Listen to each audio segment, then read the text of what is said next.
Bihar cricket association ने बिहार में cricket का एक नए स्टेडियम या पुनर्निर्माण के लिए एक करार किया है। अच्छी बात है, बिहार में क्रिकेट का इंफ्रास्ट्रक्चर मजबूत हो, अच्छा स्टेडियम बने जिसमें हर तरह की सुविधा हो, जैसा कि ऐलान किया एक प्रेस कॉन्फ्रेंस में कि इसमें से इस तरह की सुविधाएं होंगी। खिलाड़ियों के लिए ठहरने के भी इंतजाम होगा, अच्छी गैलरियां होंगी, अच्छे स्टैंड्स होंगे और इसके लिए लगभग 500 करोड़ रुपए खर्च होंगे। लेकिन इसको लेकर कई तरह के सवाल भी उठ रहे हैं और सवाल इसलिए भी उठ रहे हैं कि जिस तरह से बिहार क्रिकेट एसोसिएशन में पिता पुत्र का खेल चल रहा है, उसमें बहुत सारी भावें तली हुई हैं। क्रिकेट के रोचक किस्सों में आज हम बिहार क्रिकेट में के इस नए जो पुनर्निर्माण नए स्टेडियम के जो फिर से पुनर्निर्माण की बात हो रही है, इसकी इस पे थोड़ी सी रोशनी डालेंगे। लेकिन उससे पहले एक गुजारिश, एक निवेदन है कि अगर अभी तक आपने बादल बामलाजो को सब्सक्राइब नहीं किया तो सब्सक्राइब करें, लाइक करें और ज़्यादा से ज़्यादा शेयर करें ताकि क्रिकेट के किस्से, जानकारियाँ और रिकॉर्ड्स आप तक ज़्यादा से ज़्यादा पहुँचे। बेल आइकन ज़रूर दबाएं, इससे हमारी किसी भी नए वीडियो की जानकारी आप तक फौरन पहुँचेगी। और अगर हमारा ये वीडियो आप फेसबुक पर देख रहे हैं तो हमारे फेसबुक पेज को फॉलो करें, लाइक करें और शेयर करें। पूरी बात जाननी है तो वीडियो के अंत तक जरूर बने रहें। आदाब, नमस्कार, मैं फजल इमाम मलिक। बिहार क्रिकेट एसोसिएशन में राजेंद्र नगर में यूँ तो मोइनुल हक स्टेडियम है, कहा जा रहा है कि उसी मोइनुल हक स्टेडियम के पुनर्निर्माण को लेकर एक करार किया है, समझौता किया है और जिस पर करीब 500 करोड़ रुपए का खर्च आएगा। क्रिकेट के बुलंद जानकार हैं जो कि जिन्होंने बिहार क्रिकेट की लड़ाई लड़ी है, बिहार क्रिकेट को फिर से मान्यता दिलाने के लिए सुप्रीम कोर्ट अदालतों का चक्कर लगाया, सालों साल करीब 12-14 साल भटकते रहे। आदित्य वर्मा ने सवाल भी उठाया है, पत्रकारों से उन्होंने सवाल किया था कि प्रेस कॉन्फ्रेंस में जरूर पूछिएगा कि पैसे कौन दे रहा है, बीसीसीआई दे रहा है या कहीं और से आ रहे हैं। ये अलग सवाल है, लेकिन ये भी कहा जा रहा है कि यहाँ भी एक पिता और पुत्र की जोड़ी है। बीसीसीआई को लेकर कहा जाता रहा है कि गृह मंत्री अमित शाह और जय शाह की जोड़ी, और जय शाह हालांकि आईसीसी के चेयरमैन है, तो इसी तरह यहाँ भी पिता और पुत्र की जोड़ी को लेकर बराबर सवाल उठ रहे हैं। तो बिहार के जो स्टेडियम है को फिर से यानी पुनर्निर्माण के लिए, फिर से निर्माण करने के लिए, उसको ठीक ठाक करने के लिए 500 करोड़ का ठेका हुआ है। लेकिन ठेका जिस बिहार क्रिकेट एसोसिएशन के अध्यक्ष राकेश तिवारी के उनके अध्यक्ष, हालांकि वो पूर्व अध्यक्ष है, लेकिन राकेश तिवारी देख रहे हैं उनके पिता, उनके पुत्र को, जिनकी उम्र अभी बस छोटी उम्र के हैं और इंग्लैंड में रहते हैं, उन्हें रातों रात उन्होंने विरासत सौंप दी है राकेश तिवारी ने। लेकिन सब सारा काम काज वही देख रहे हैं, इसलिए उन्हीं की देखरेख में ये ठेका हुआ है। उसको लेकर कई तरह के सवाल उठ रहे हैं क्योंकि उन पर बैंक से बैंक फॉर्जरी का मामला है और जहाँ तक मेरी जानकारी, हो सकता है कि जो जानकारी मिली है कि कुछ दूसरी घटनाएं भी है, भ्रष्टाचार का मामला। तो ऐसा है कि अदालत अदालत ने उनके खिलाफ गैर जमानती वारंट भी जारी किया जा रहा है। कुछ लोगों ने तो उन पर बलात्कार के आरोप भी लगाए हैं, कहा जा रहा है कि उन पर बलात्कार भी करने का भी आरोप है।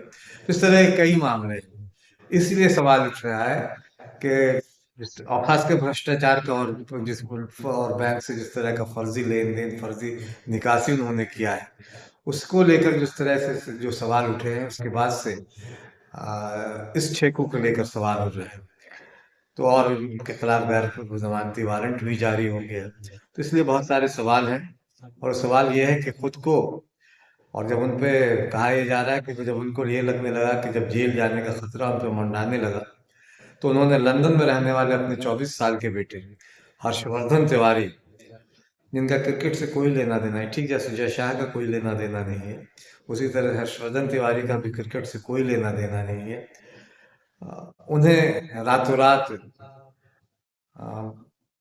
बिहार क्रिकेट एसोसिएशन का अध्यक्ष बना दिया गया। ये दिलचस्प है कि हर्षवर्धन तिवारी अचानक आते हैं सीन में और वो हाँ, बिहार क्रिकेट एसोसिएशन के अध्यक्ष बन जाते हैं।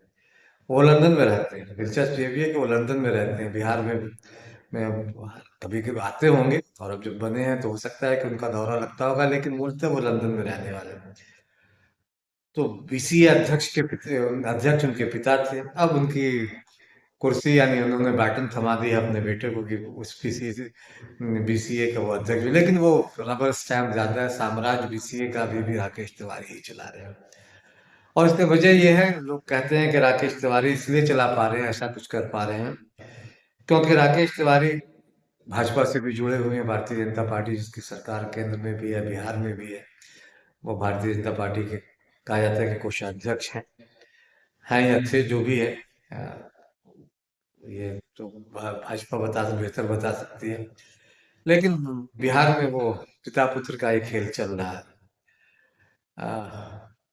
और इसी वजह से बिहार क्रिकेट एसोसिएशन पे किन की, की जो का जो ये ठेका है, उस पे लेकर बहुत सारी उंगलियां उठ रही हैं। बहुत सारे लोग जो क्रिकेट के जानकार आके दरेर रहे हैं, क्योंकि इसमें पैसा बहुत है। बिहार क्रिकेट में जितना पैसा है, उसमें जिस तरह से खुर्द बुर्द हो रहा है, फर्जीवाड़ा चल रहा है, इसलिए बहुत सवाल तो उठ रहे हैं कि यह है कि कहा यह जा रहा है कि बिहार में उनकी, हालांकि ये सही है कि बिहार में क्रिकेट टीम अब तो बधाई भी बिहार क्रिकेट टीम को कि उसने प्लेट ग्रुप से निकल कर एलीट ग्रुप में दाखिल हो गई है। उसने चैंपियन बनने का गौरव कर किया। मणिपुर को बड़े अंतर से हराया था प्लेट ग्रुप में। विजय हजारे ट्रॉफी भी उसने में भी प्लेट ग्रुप में चैंपियन बनी। तो उसकी वजह से अब बिहार की टीम को एलीट ग्रुप में जगह मिल गई है। तो ये एक बड़ी उपलब्धि है, लेकिन उसके बावजूद क्रिकेट बहुत ज्यादा, वो जिस तरह का विस्तार होना चाहिए, जिस तरह से मैचेस होने चाहिए, जिस तरह से होना चाहिए, उसे लेकर बहुत से लोगों में बहुत अच्छी छवि नहीं। और ऐसा कहा जाता है कि बिहार क्रिकेट पधारी के कगार पर है। और इसकी वजह यही है कि यहाँ भी पिता पुत्र इसको चलाने में लगे हुए हैं और अपने अपने तरीके से cricket, Bihar cricket association cricket को चला रहा है।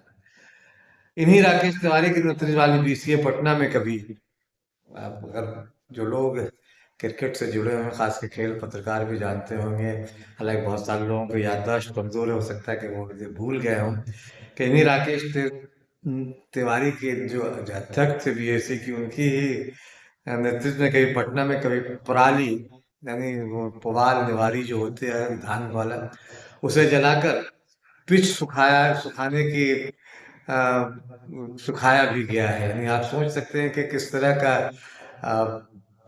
एक बिहार क्रिकेट एसोसिएशन जैसी संस्था किस तरह से चलाई गई कि क्रिकेट पिच सुखाने के लिए इनके पास कुछ नहीं था, तो पुआल और निवारी या पराली जलाकर उस पिच को सुखाया गया।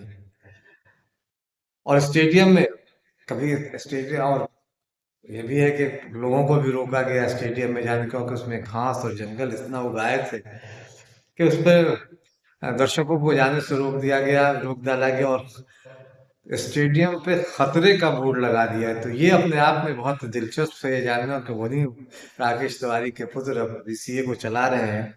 और आगे क्या होगा अभी जल्द ही अदालत में तारीख भी है। अदालत ने गैर जमानती वारंट जारी किया, उस पर क्या कुछ हो पाता है ये देखना दिलचस्प होगा। और इन्हीं मतलब राकेश तिवारी जब अध्यक्ष थे, तो बिहार की 2 रणजी ट्रॉफी की टीमें मैदान पर उतर गई थी और दोनों अपने आप को असली बोल रही थी कि हम मैं असली हूँ तो वो असली। और इसे लेकर काफी हुज्जत हुआ, ड्रामा हुआ था और मैदान पे दोनों टीमें आपस में लड़ गई थी। तो ये मतलब इनके कैरेक्टर को समझा जा सकता है कि किस तरह का नेतृत्व क्षमता इनमें है। और वो अब 500 करोड़ रुपए का ठेका दे रहे का करार हुआ है स्टेडियम बनाने का। वो 500 करोड़ रुपए कहाँ, किस तरह से, कैसे इस्तेमाल होगा, इसे लेकर समझा जा सकता है। तो और फिर राकेश तिवारी के इस इतिहास के बाद अब तय करना है, हम तमाम लोग ये सोचे और तय करें, जो सवाल उठ रहे हैं उस सवाल के बाद ये तय करें कि 500 करोड़ रुपए का जो स्टेडियम बनने वाला है उसका क्या होने वाला है। ये सवाल वाजिब है, क्योंकि उन पे भ्रष्टाचार के आरोप लगे हैं, बैंक से फर्जी निकासी के आरोप लगे हैं। जबकि कोषाध्यक्ष का तब निधन हो गया तो उसके बाद बैंक से पैसे निकाले गए।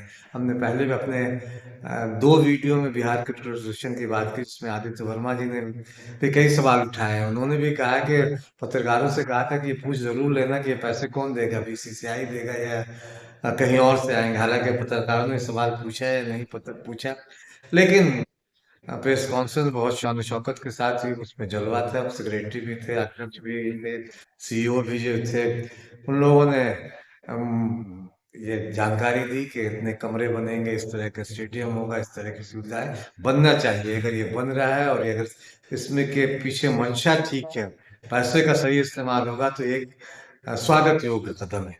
लेकिन अगर जिस तरह का पास्ट में रिकॉर्ड रहा है, और सिर्फ बिहार क्रिकेट एसोसिएशन का नहीं, जम्मू कश्मीर से लेकर दूसरे क्रिकेट एसोसिएशन में भी पैसों का जिस तरह से बंडल बांट और फर्जीवाड़ा होता रहा और हो रहा है, उसे लेकर बहुत ज्यादा आश्वस्त हम तमाम लोग नहीं हो सकते। तो इसीलिए सवाल उठ रहा है, क्योंकि और एक सवाल इसलिए भी उठ रहा है क्योंकि जिस शिवांश कंस्ट्रक्शन प्राइवेट लिमिटेड को स्टेडियम के पुनर्निर्माण का ठेका दिया गया, उस कंपनी जो कई अंतर्राष्ट्रीय रेटिंग एजेंसी ने, जो मेरी जानकारी, हो सकता है कि मैं गलत हूँ, लेकिन जो जानकारी मुझे मिली है या दी गई है, हो सकता है कि मैं गलत हूँ, कि उसे उस कई कंपनियों ने, रेटिंग एजेंसी ने उसे ब्लैक लिस्ट कर दिया था। लेकिन अब फिर से राकेश तिवारी, हालांकि वो पूर्व अध्यक्ष है, लेकिन देख वही रहे हैं, बेटा उनका अध्यक्ष है, जैसे लोगों की मदद से फिर से इसे ठेका मिलने लगा है। जाहिर है कि उस कंपनी पे सवाल उठना लाजमी है। इस कंपनी के खिलाफ सेना के लिए फ्लैट बनाने वाली एक संस्था ने दिल्ली हाई कोर्ट में मुकदमा भी दायर किया था, जिसके बाद से ये कंपनी लगभग मुर्दा पड़ा हुआ था। कहीं कोई जानने वाला सुनने वाला नहीं था, चूंकि केस चल रहा था, मुकदमा चल रहा था। इस पर भी घपले घोटाले का, शायद घपले घोटाले का आरोप था। लेकिन अब फिर से ये कंपनी बिहार क्रिकेट एसोसिएशन के दरिया दिली की वजह से फिर से ये कंपनी जिंदा हो गई। और अब राकेश तिवारी जैसे लोगों की उनकी वजह से उसे फिर से एक नया जीवन मिला है। कयास तो ये भी लगाए जा रहे हैं कि इस कंपनी का संबंध, ऐसा जो बताया जा रहा है कि इस कंपनी का संबंध उसी एसपी सिंगला कंपनी से है, जिस कंपनी ने जो पुल बनाए थे, गंगा नदी पे जो पुल बनाए थे, उसमें से कई पुल गिर गए, कई बार गिरे। तो जाहिर है कि इन सब वजहों से, इन सब कारणों से बिहार क्रिकेट एसोसिएशन, उनके अध्यक्ष, उनके सीईओ, उनके सचिव, सब पे सवाल उठ रहे हैं कि कहीं ये पैसे का खेल तो नहीं। जाहिर है कि अगर बनता है तो बड़ी बात है, वो बनना है, ताकि क्रिकेट का इंफ्रास्ट्रक्चर अगर बेहतर होगा तभी भारत में, बिहार में राष्ट्रीय अंतर्राष्ट्रीय स्तर के मैच लगातार होंगे। ये मान के चलना, हालांकि इन सब चीजों के बावजूद, इन सारे सवालों के बावजूद, कि जिस तरह का अभी तक के कामकाज करने का तरीका रहा है बिहार क्रिकेट एसोसिएशन के अहदेदारों का, उससे लेकर तो बहुत सारे सवाल उठने लाजमी, वो सवाल अब तक बने रहेंगे। लेकिन फिर भी इन तमाम बातों के बावजूद, अगर बिहार में एक स्टेडियम, बेहतर स्टेडियम बनता है तो उसका स्वागत किया जाना चाहिए। और उससे इतर बिहार की तमाम खिलाड़ियों को, जिन्होंने जो अपनी मेहनत, लगन और निष्ठा से उन्होंने बिहार को आ, रणजी ट्रॉफी और दूसरे घरेलू मुकाबलों में एक ऊंचाई दी, मुकाबले जीते, और अगली बार से वो एलिट ग्रुप में खेलेंगे।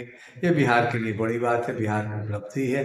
लेकिन इसके लिए इसका श्रेय, बहुत सारा श्रेय, मुझे लगता है कि आदित्य वर्मा को भी दिया जाना चाहिए, क्योंकि उनकी वजह से बिहार क्रिकेट को आज मान्यता मिली है। अगर उन्होंने लंबी कानूनी लड़ाई नहीं लड़ी होती तो बिहार के और बिहार के क्रिकेटरों को अभी और लंबा इंतजार करना पड़ता। क्रिकेट के रोचक किस्सों में आज बस इतना ही।